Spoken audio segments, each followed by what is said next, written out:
बस good morning गाबा sir, बताइए आपका ट्रेड क्या होगा आज का। मुझे ध्यान है हेवल्स पर। हेवल्स 1386 पर ट्रेड कर रहा है। ये 1420 तक जा सकता है। स्टॉप होगा 1375। हेवल्स इंडिया। हैवेल्स इंडिया, ये हो गई गाबा सर की पिक।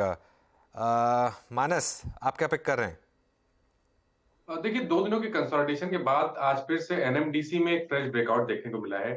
आई थिंक यहाँ पर नजर रखनी चाहिए क्योंकि 3 दिनों का कंसोलिडेशन जोन स्टॉक ने ब्रीच किया है ऊपर की तरफ। तो 142 के स्टॉप लॉस से एनएमडीसी में खरीदारी करने की राय रहेगी। 150 रुपए तक के टारगेट्स पॉसिबल है एनएमडीसी में। ऑप्शन में अगर ट्रेड लेना हो तो एनएमडीसी का जो 145 वाला कॉल ऑप्शन है, वहां पर आप खरीदारी कर सकते हैं। उसके प्राइस 5 रुपए के आसपास चल रहे हैं। तो 145 का कॉल ऑप्शन लिया जा सकता है। 5 रुपए पे 4 रुपए का आपको वहां पे स्टॉप लॉस लगाना है और 7.5 रुपए के टारगेट सेट करने हैं। ओके, एनएमडीसी पे आप फोकस कर रहे हैं। एनएमडीसी बहुत ही याद रखिएगा अच्छे ब्रेकआउट पे ट्रेल कर रहा है इस वक्त, उसको सेटल है उसके ऊपर अच्छी तरीके से। प्रशांत, आपका ट्रेड क्या रहेगा? जी वीरू जी, गुड मॉर्निंग। बजाज फिंसर्व एक काफी अच्छे लेवल पे मुझे लग रहा है। ऑलमोस्ट 1535 पे स्पॉट ट्रेड कर रहा है। 1509 मेरा स्टॉप लॉस होगा। जो टारगेट में देख रहा हूँ वो होगा 1580, 1580 का। ओके, यहाँ पे आपके स्क्रीन पे आ गया बजाज फिंसर्व 1534 पे, ये कॉल स्क्रीन पे गई है। 70 पे ट्रेड करता हूँ। कोई ऑप्शन है आपके पास क्या इसमें जो आपका रीड किया हुआ हो प्रशांत? एक्चुअली वीरू जी, इसमें एक 1560 की जो कॉल ऑप्शन है थोड़ी सी आउट ऑफ द मनी होगी, बट क्योंकि महीने की शुरुआत है, वो करीबन 24 पे ट्रेड कर रही है। मुझे लग रहा है इसको हम 10 के स्टॉप लॉस से खरीद सकते हैं। ये इस स्टॉक में एक बड़ी मूव एक्सपेक्ट कर रहा हूं मैं, तो ये करीबन 50 से लेके 55 तक जा सकती है। ओके, बजाज फिंसर्व 1560 की कॉल पे नज़र रखिएगा 24 पैसे पे ट्रेड करते हुए। मैं अमूमन थोड़ा सा जो बड़ा स्टॉक होता है उसमें ऑप्शन पे आ जाता हूँ, कई बार पूछ लेता हूँ। आशीष बहती जी, आपका ट्रेड क्या रहेगा? गुड मॉर्निंग वीरेन जी। वीरेन जी, भेल बीएचईएल पे खरीदारी की सलाह रहेगी। फ्लैग का पैटर्न बन रहा है और जिस हिसाब से इसका ब्रेकआउट अब इमिनेंट हो रहा है यहाँ पे इन लेवल्स पे, हमें लग रहा है कि एक बड़ा मूव देखने को मिल सकता है। तो 147 के टारगेट के लिए इसमें खरीदारी की सलाह रहेगी बीएचईएल में। जो स्टॉप लॉस इसमें मेंटेन करना है वो 136 का कैसे मेंटेन करें। ओके, ध्यान रखिएगा ये आप कैश में ही ले सकते हैं क्योंकि बैन में है स्टॉक। हालांकि 81% तक पोजीशन आ गई है। आज अगर और पोजीशन थोड़ी सी भी स्क्वायर ऑफ हुई तो चांसेस हैं कि आज ये बैन से बाहर आएगा, लेकिन अभी के लिए कैश में अगर आप चाहें तो इसको अप्रोच कर सकते हैं इस ट्रेड को। चलिए, मेरे ख्याल से ट्रेड्स सारी मोरलेस पूरी हो चुकी हैं। चंदन जुड़ गए हैं। चंदन, गुड मॉर्निंग। चंदन, आपकी ट्रेड क्या होगी?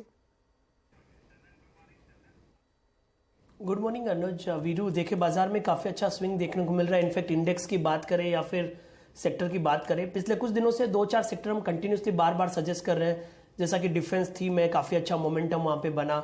इनफैक्ट आई थिंक हर बार हमने कोचिन, माजडोक, जीआरएससी पे रिकमेंडेशन दी, या फिर रेमंड, बॉम्बे डाइंग जैसे काउंटर है। आज हमारा फोकस रहेगा होटल कंपनीज पे। हमारा ऐसा मानना है कि सारे के सारे होटल कंपनीज परफॉर्म करते हुए नजर आएंगे और लेमन ट्री में वापस एक नया ब्रेकआउट बन रहा है, तो लेमन टी पे खरीदारी की सलाह होगी। 3 दिनों से हाई राइज हार्ड राइज बन रहा है। उससे पहले थोड़ा सा कंसोलिडेशन हुआ था। काउंटर में लगभग 8-10% की रैली बननी चाहिए, तो मौजूदा लेवल से खरीदारी की सलाह है। 109.50 का सपोर्ट है। ऊपर में लगभग 118-119 तक के टारगेट आपको लेमन ट्री में मिलने चाहिए। लेमन ट्री होटल्स यहाँ पर चंदन की पिक। राजेश सतपुते, आप क्या पिक कर रहे हैं? अनुज जी, देखिए नजर मेरी भी एक कैपिटल गुड्स पे है, तो एल के बाद अगर कोई काउंटर मुझे बढ़िया लगता है वो है एबीबी।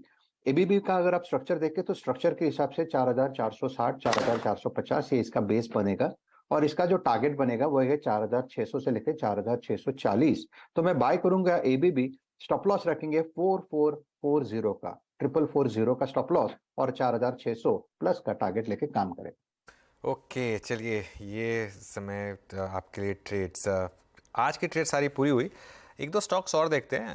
और हैवेल्स में अच्छे मूव हैं, गाबा सर ने जो पिक किया था।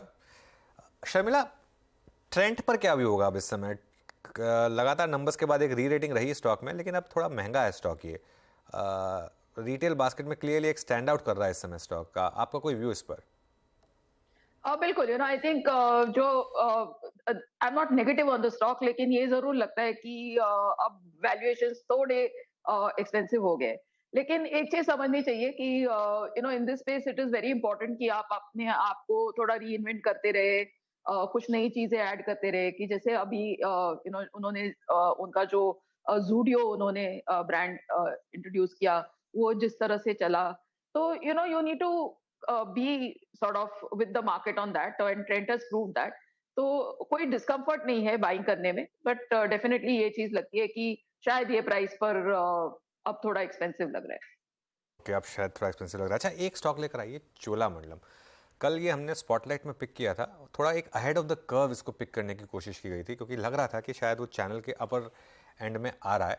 कल ये डे हाई पर बंद हुआ और आज फिर 1.5% के मूव इसमें। और मानस, इसको आपने पिछले बार अच्छे से ट्रैक किया था, क्या लग रहा है अब ये अपने 52 वीक हाई की तरफ जा रहा है, जो जहां उसके बाद इसने काफी कंसोलिडेशन दिखाया था?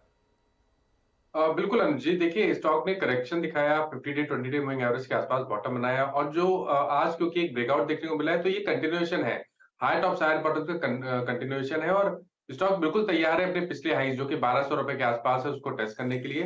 तो एक पोजिशन ट्रेड करंट लेवल्स पे भी लिया जा सकता है, करंट लेवल्स पे आप खरीदारी करिए। 1122 ये स्पॉट लेवल्स है, कैश लेवल्स है, तो 1122 के स्टॉप लॉस से आप खरीदारी कर सकते हैं और 1200 रुपए के टारगेट सेट कर सकते हैं, और मैं उम्मीद कर रहा हूँ शायद 1 से 2 हफ्ते में ही आपको 1200 रुपए के भाव देखने को मिल जाएंगे। ओके, छोड़ा आपकी स्क्रीन पे डे हाई के जोन में आके ट्रेड करता हुआ 1148.90 पे। कल जब हम 2 बजे की स्टॉक समरी देख रहे थे, ओवाइस का जिक्र कर रहे थे और ऑप्शंस डेटा को एनालाइज कर रहे थे, उसमें एक हमने ट्रेड पकड़ा था M&M फाइनेंस। मानस आपको याद भी होगा, क्योंकि मैं आपके पास दोबारा इसलिए आ रहा हूँ क्योंकि आप ही से बातचीत हुई थी इस स्टॉक पे। उस वक्त वो डे हाई पे क्लोज हुआ था 297 पे, इट्स नाउ 299.45। मानस, ये NBFCs में ही ये जो M&M फाइनेंशियल्स है, जो उस पर आपने कल व्यू भी शेयर किया था, ये 300 के ऊपर क्या मतलब लेवल दे सकता है? देखिए ये कंसोलिडेशन जोन में था, जहां पर 300 रुपए के आसपास रेजिस्टेंस था और 293 के आसपास सपोर्ट था। अब क्योंकि ये स्टॉक 300 रुपए के ऊपर निकला है, मेरी राय में तो यहाँ पर खरीदारी करनी चाहिए। और अगर आप देखेंगे तो एक फ्लैग पैटर्न है, 270 से लेकर 308 तक का एक फ्लैग पोल था, उसके बाद हमने फ्लैग पैटर्न देखा और अब हमें ब्रेकआउट देखने को मिल रहा है। इसलिए अभी भी खरीदारी करने की राय रहेगी M&M फाइनेंस में। ऑप्शन के through at the money call option ले ले, वो आई थिंक ज्यादा बेहतर स्ट्रेटेजी है। इसका जो 300 वाला कॉल ऑप्शन 9 रुपए पे ट्रेड हो रहा है, वहां पर आप 6 रुपए के स्टॉप लॉस से खरीदारी करिए। ऊपर की तरफ 15 से लेकर 17 रुपए तक के टारगेट इस ऑप्शन में 300 के कॉल ऑप्शन में M&M फाइनेंस के देखने को मिल सकते हैं। M&M फाइनेंशियल्स में मूव अच्छा आता हुआ